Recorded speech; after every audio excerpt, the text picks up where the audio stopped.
Hello, hello, ladies and gentlemen, and welcome to another exciting edition of the Daily Friend Show. Once again, we are with a slightly larger panel today to talk about our citizen abuse campaign. So let me get into introducing everyone. We have, of course, the tall, hairy man himself, Mr. Gabriel Crouse. Gabriel, how are you? Good, man. Happy to be back in Joburg. How's this? Very good. Joining us to report back on her visit to the Union buildings, along with Gabriel, is Amy Claire Morton. Amy Claire, how are you? Well, thank you. Excellent. And, of course, Miss Sara gone. Sara, how are you? As you can see, I tamed my hair because I think it was abducting me in the last program. I see Gabriel still hasn't addressed the Zoll allegations, but maybe if we have time at the end, we can do that. And also I saw a commenter saying that I bear resemblance to a PFP MP called Rupert Lorimer. Yes, he's my grandfather. And his son, James, is a DA MP. So... Oh, God, nepotism. Guilty. Large. Guilty as charged. The evil liberal cabal is here. Right, so your veins. Yes, it's in my blood. Of course, you, Gabriel and Amy Claire, along with Sihle Ngobesi, better known as Big Daddy Liberty, visited the Union buildings to hand a memorandum to the president, or at least the presidency, demanding that the government stop citizen abuse. Amy Claire, we defined what citizen abuse was on Monday, but if you'd like to just sort of talk about what happened, what citizen abuse is, all that stuff, and then we'll get Gabriel's input as well. So it actually went quite well, I think. They took our memorandum and they promised to get back to us within 14 days. And the staff were nice. They were actually helpful and kind. Citizen abuse is when the government abuses citizens. And one of the things we highlight in the memorandum is through crippling taxation and the effects it has on the economy and people's ability to prosper in South Africa. So that was one of the main things we highlight in the memorandum. And something that stuck with me that Big Daddy Liberty actually said when we were there is that people have to stand up for their rights, not just the Institute of Race Relations. And that really struck me, that if young people don't take an interest in our future, the future's just going to happen to us. So that was my takeaway from it, that everybody actually has to work for the future that they would like. Right. I mean, that is, I think, probably the main theme of this campaign, is that citizens really aren't powerless and they actually can do things. Obviously, there's things like voting, which are important and useful. But beyond that, there's protesting, there's organizing in your communities, there's creating solutions to problems when government fails. Gabriel, I believe you said something intelligent about gulags. My line about the gulag came from a conversation with Amy Claire on the steps of the Union buildings while waiting for the presidency's liaison to confirm the receipt of our memorandum. And we were talking about the expropriation bill, which is another key challenge we laid to the president. We said, look, one thing you can do is just not make things go from bad to worse. And that's exactly what the expropriation bill is going to do. So rather avoid that. It opens the scope up for government abuse of citizens to an enormous degree. So stop that. And it's in your power to stop that. In the Constitution, you can veto the law. Send it back to the National Assembly for another round of discussion. Look at the procedural problems there have been. Make sure that the NCOP has a proper chance at re-looking at it too. So Amy Claire said, but it just feels so inevitable. Sort of feels like when governments start abusing their citizens, and then the citizens, instead of pushing back, push against each other and start dividing along these salient social cleavages that aren't really based on hard work and good faith and are based on just stigma and reductive history. It feels like that then emboldens the government to double down on abusing the citizens. And then that further terrifies the citizens, who then bunker down further and hide away from one another. And so you get this inevitable feeling of sliding into Venezuela, sliding into Zimbabwe, sliding into Mother Russia. And my point was that the examples that stick out to us are the examples where people have finally defeated socialism or communism or government overreach, whatever you want to call it, by the force of arms, or by very long and protracted periods of basically, millions of people being arrested and suffering as prisoners of conscience, more or less, in the gulag. So people can fight back, and they do, and that's how these governments are ultimately deposed. But we are so much earlier in that stage. We're in a place where so many countries have been, and you don't think of them as socialist countries because people use their voice to push back against the apparently inevitable slide, and it works. And just a nice example on the expropriation bill of how it works is that when this thing was tabled by the ANC when Ramaphosa was elected in 2017, and when he tabled it before Parliament in 2018 when he'd become president of the country, the argument was we need expropriation without compensation to make poor black people rich. This was an insane argument. It's going to have exactly the opposite effect. I mean, anyone who's thought about it, you don't have to think about it twice. Think about it once properly, and you'll see how stupid that argument is. But people weren't resisting to it. Immediately, the Institute stood up and addressed every myth put out by acolytes of the government, by its stenographers and official parrots. And one by one, we silenced those, not by force, but by reason, who pretended that this is going to be a great way for everyone to suddenly get title deeds. Now that is not the argument that's made in the mainstream. Now the argument made in the mainstream for the last 2 years has been we need the expropriation bill to allow expropriation without compensation because we're not going to do it almost ever. We're almost never, ever, ever going to do it. We promise we're almost never, ever going to do it. We still need the bill because we're going to do it maybe once, but almost never, never, never, because we see that this is not a brilliant way to grow an economy. So we haven't managed to defeat the bill, but we've changed the terms of debate in a way that is extremely important going forward in terms of limiting the execution. And wherever there is execution, we will be there too, to draw attention to that injustice, to delay it, ultimately to stop it, and to have the thing overturned. This is real, this is practical, and it happens through words. Don't get distracted by Russian history into believing that the only way to resist government overreach is through force of arms. It's not just a civil war. Much simpler, much better way to do it is with words, which are powerful things because they shape how we think, and how we think shapes how everything happens that we do. Right. Yeah, no one really wins from civil war. I'd also like to add to that just very briefly. Not only have we made arguments, the government has done us a favor in a perverse sense by demonstrating what it would do if it had absolute power over property. And we've seen it in multiple cases. David Rachase, I've forgotten the guy's name, but the farmer who was on government land who was recently thrown off. Ivan Kluter. Ivan Kluter, that's the one. The government has shown by its actions in these cases a sort of exactly what it would do if it was granted this power. So in that sense, that's also, I think, helped shift the debate. And those are important cases to remember.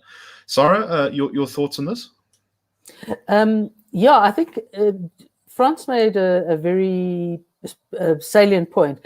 And that is essentially that this is probably the one area, citizen abuse, the way the government has treated citizens, whether it's with pulling land out from under them or failing to process an application for a driving license, whatever it may be, it's the one area that whatever our social status may be, we have that experience of abuse in common. It may be different, the level of experience, the extent to which it affects our lives, but we have it in common against the government. And that's really, it's close to where I think come naturally in a society unifying. Right.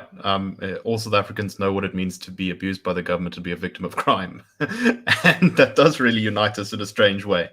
It's actually been fascinating that since we launched this campaign, every issue we've looked at on the podcast to do with South Africa, we've basically looked at a citizen abuse angle. And almost in every case, there is one, because it's such a pervasive way of the government interacting with South Africans. We're just abused by the state, by its cruelty, by its callousness, by its incompetence, by its greed.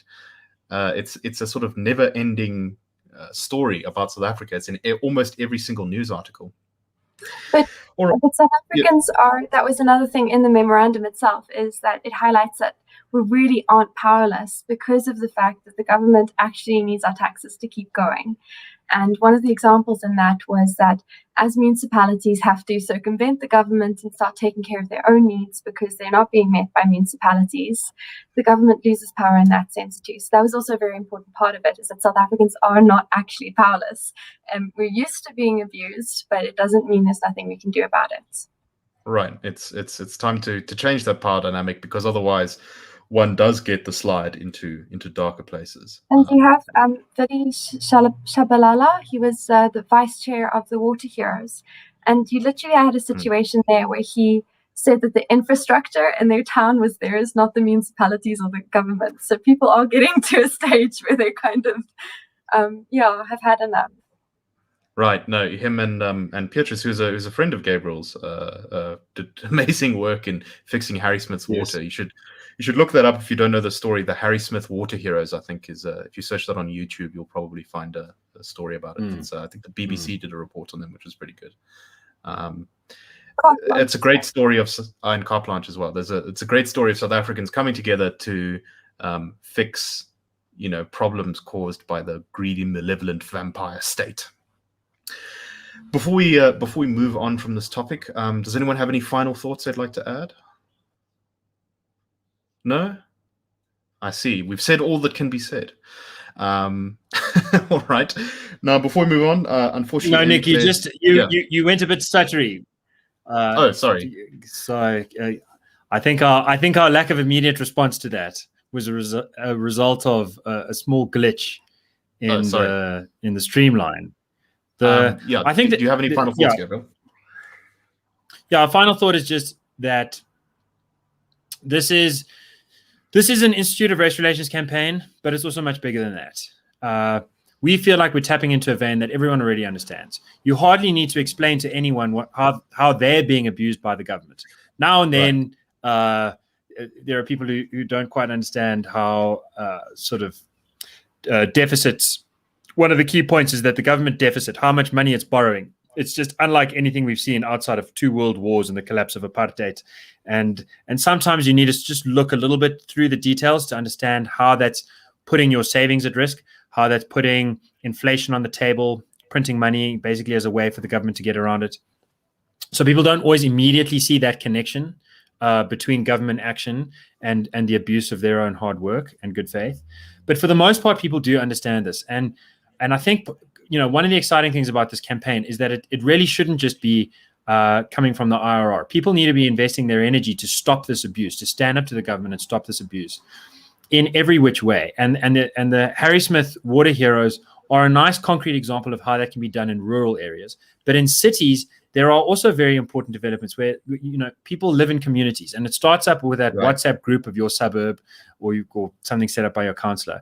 But then it goes many steps forward. And I saw beautiful things coming out of COVID-19 where people helped each other out.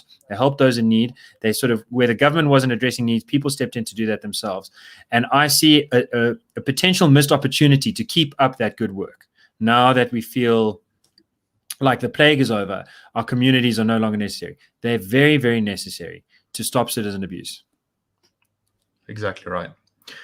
Wise words, sir. All right, now before we move on, Amy Claire did inform me before the broadcast that she has greater and more important things that she must run off to accomplish, because she is hard at work making our video content for us and our sister organization, the Center for Risk Analysis. So thank you very much for joining us, Amy Claire, and we'll have you on the show soon sometimes. Thank you. Cheers. Right. So from the lofty heights of fighting the good fight against citizen abuse, Gabriel insisted before the show that we talk about Taiwanese freedom pineapples. Which is not a lot to go on. So, Gabriel, you're going to have to explain a little bit here about what's on your mind. Okay, so I should just explain. Yesterday at the Union Buildings, after we did the serious work, we went down the hill into the gardens. And there, Amy Claire, of all people, that sweet Amy Claire that you just saw, spotted some marijuana plants and pointed them out to us. We thought this is something of a silly day. And then just after that, I got a notification from. Not only were there marijuana plants, but you took a photo of them with Mandela's outstretched arms in the background. It was a very good photo. Indeed. So it's a funny old world, but I thought, part of what popped into my mind was the way that somewhat humorous or silly things can carry a great political weight. Because yesterday, the Taiwanese launched an international freedom pineapple campaign, which was all over. I mean, I first saw it on Reuters, very established news platform, but then I saw it all over America, all over the UK, all over Europe, and from some of my friends in Kenya. And basically what had happened is that the Beijing, so China is sort of one country, but it's sort of also two countries. There's Taiwan and there's Beijing. The Communist Party's China under Beijing. And the Beijing authorities had said that the Taiwanese pineapples must be banned from all of China because they are unhealthy and they're spreading bad vibes. And the Taiwanese said, look at the science. These pineapples are fabulous. And this comes off the back of a political furor between Tokyo, Japan, and Beijing, where Tokyo said, you have been testing our citizens in China for COVID, not by putting the swab up their nose or in their throat, but by putting it up their anal rectums. And please stop doing that because it's not scientifically the best way to test for COVID. And it's our Japanese citizens are feeling emotionally distressed about this. China's having this beef with its enemies.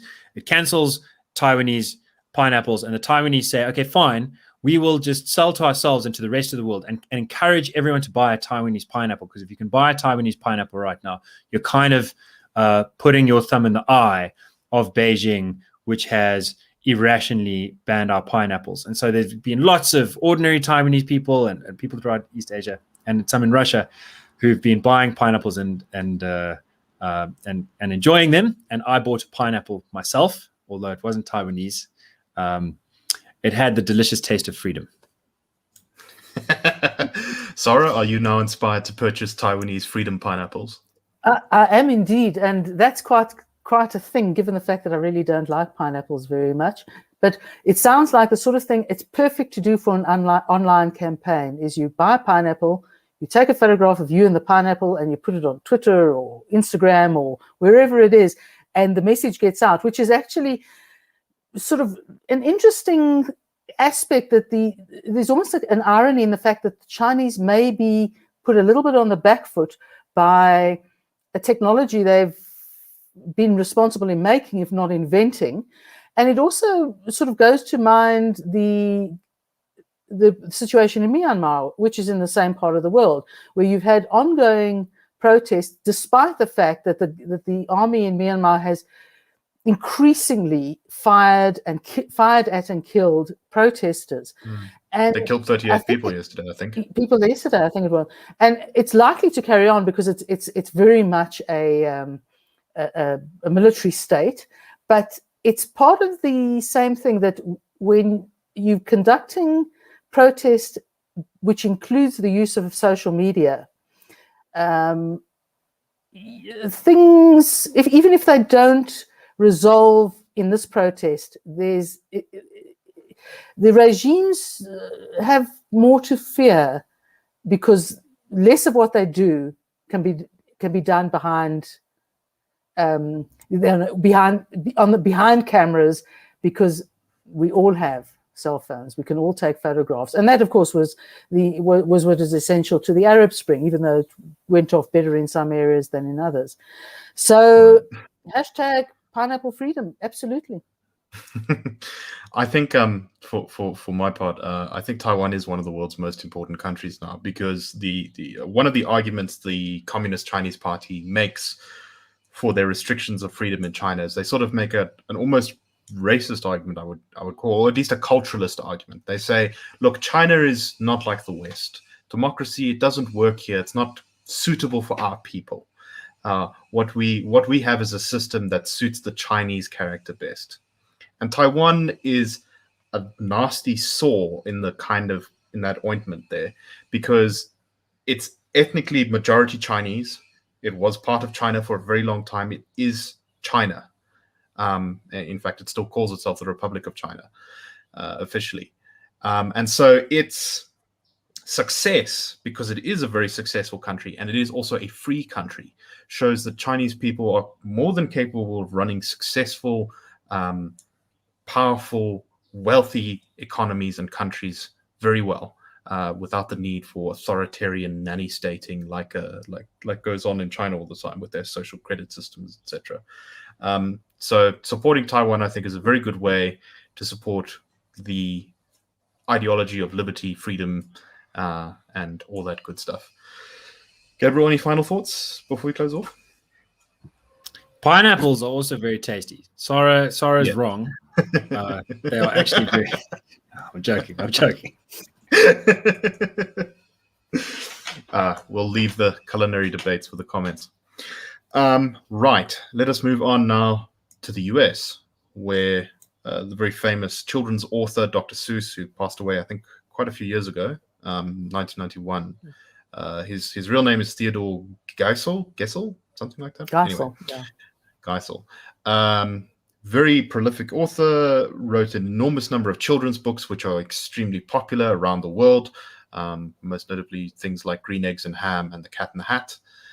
The company that publishes his books in the US has decided to pull 6 of his children's books written by him and no longer publish them because the company says they believe they contain racist and insensitive imagery. The company, this is the company that was set up to preserve his legacy. The books in question are And to Think That I Saw It on Mulberry Street, as well as If I Ran the Zoo, as well as McElliot's Pool, On Beyond Zebra, Scrambled Egg Supper, and The Cat's Quizzer. So he's written more than 60 books, so it's a relatively small part of his catalog. The company, the Dr. Seuss Enterprise, said in their statement, these books portray people in ways that are hurtful and wrong. So these books were originally published between 1937 and 1976, and they contain numerous caricatures of different people, but the ones that are causing controversy are there's caricatures of Asian people and Black people, which are found by some to be insensitive stereotypes or even racist. So let me start with you, Gabriel, and then we'll go to, because Sara, I know Sara has many thoughts on this topic. What do you make of this? I don't know if you want to talk about what the actual images are. Let me do that and just give people some context about this. Like, for those who can see, I'll just sort of show on my phone. What you're looking at is sort of Arab-looking dude with a turban riding on a galumpha, I think is the name of that animal. And here you have you have a sort of yellow-eyed garumpha kitten sort of thing in a cage, and underneath that are 3 Asian-looking dudes with the classic Chinese pigtail. My main thought is that Dr. Seuss caricatures everyone that he draws. He's a cartoonist, so he's not sort of picking and choosing to caricature some people or others. The white people that he draws in The Cat in the Hat, for example, have impossible features that often look ridiculous. I think that sense of humor that the Taiwanese are showing by making Freedom Pineapple Day a thing, that sense of humor is so often a telling difference between a society that's striving to become more free and a society that's striving to become more oppressed, that's almost yearning for the kind of citizen abuse that we actually live on a day-to-day basis. It's very important to keep your sense of humor. Dr. Seuss's point was to be funny, to be eye-catching, and to be entertaining. And and the joke seems to have been missed. That's my view.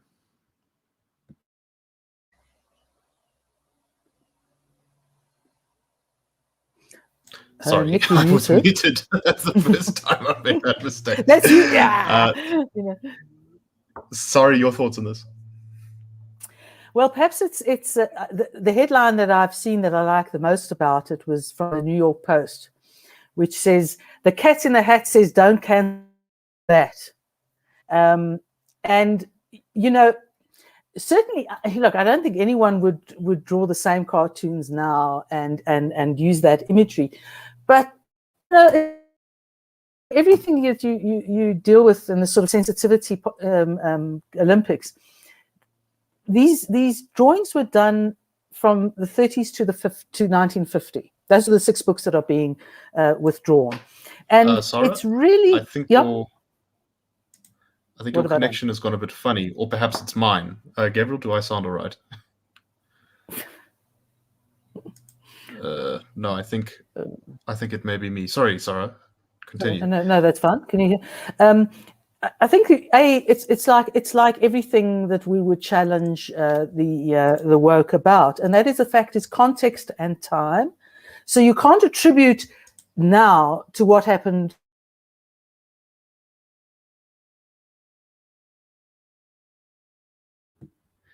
We're having some technical difficulties here. Yes, we are. Sorry.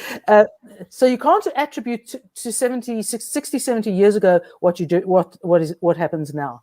The other thing is the slightly creepy thing about the sort of these people sort of overseeing the legacy of Dr. Seuss is that they felt compelled to say anything at all. I mean, I would have thought that if you're a little uncertain about these books, just don't print them.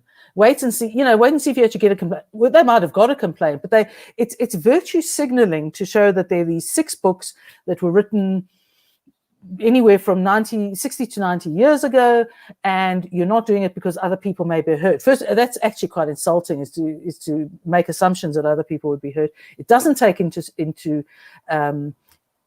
any, it doesn't take account of historical context. But on the other hand, it might have a very good income generating motive. You pull these 6 books out of the system, it means whatever's out there of the 6 books becomes valuable, or the desire to buy them, the price goes up. So I don't entirely attribute, shall we say, purer than the driven snow type of motives to the organization. But I would go with the hat and the cat, and that is, whatever they do, don't forbid that. Do you have anything to add, Gabriel, before we sort of move towards the end? Yeah, just that I think that there's another very important argument that we haven't covered yet. My view is this is good-humored stuff, and there's nothing to really be offended by. But let's say I'm wrong. Let's say they really are badly offensive. They still shouldn't be banned, for the simple reason that the best way to understand the difference between a good idea and a bad idea is to see the two alongside one another. The best way to learn about offense is to be confronted by examples of it. I was sort of around this conversation around Huckleberry Finn when I was in America 10 odd years ago, which is a book about slavery in part, and about pushing against slavery, saying basically slavery is something so simply wrong that a child can understand it, and that you have to be educated in some sort of what you might say woke way to make the mistake of thinking that it's justified. That is the argument that Huckleberry Finn makes in the narrative, and that Mark Twain was, found a very important one to make, coming up out of the South America after the Civil War. Be that as it may, it includes the N-word. Now, I'm not going to say that on YouTube because I don't want the IRR to be banned, but if I was writing a novel, I absolutely would use that word, because you don't understand what's going on if you're filtering it through your preferred way of seeing things. You can't really get a grip on the past or the present if you can't see the world for what it is, warts and all. And this argument that it's children's books and they might be subliminally influenced in ways that grown-ups can be expected to apply a filter is rubbish. Those books are only going to be accessed by kids through their parents or through libraries, and the librarian or the parent then has the job to contextualize things the way that they should. But instead of librarians and parents treating their children like children. You've got the government, or this, not the government in this case, the business treating adults like children. And that's an underlying theme of disturbance, is the infantilization of the citizen here and around the world. And it's a light-hearted but irritating example of trying to shield our precious eyes from something that they really can withstand. Indeed. And a lot of things would be a lot better if we treated adults more like adults rather than pretending that they're children. Anyway, that's all the time we have for today. We must close off. I'm getting in trouble for dragging on the episodes past the 30-minute mark recently. So thank you, everyone, for listening. Please support us. Please go to thedailyfriend.co.za to read us. And we will see you next week for another episode of The Daily Friend Show. Have a good week, everyone.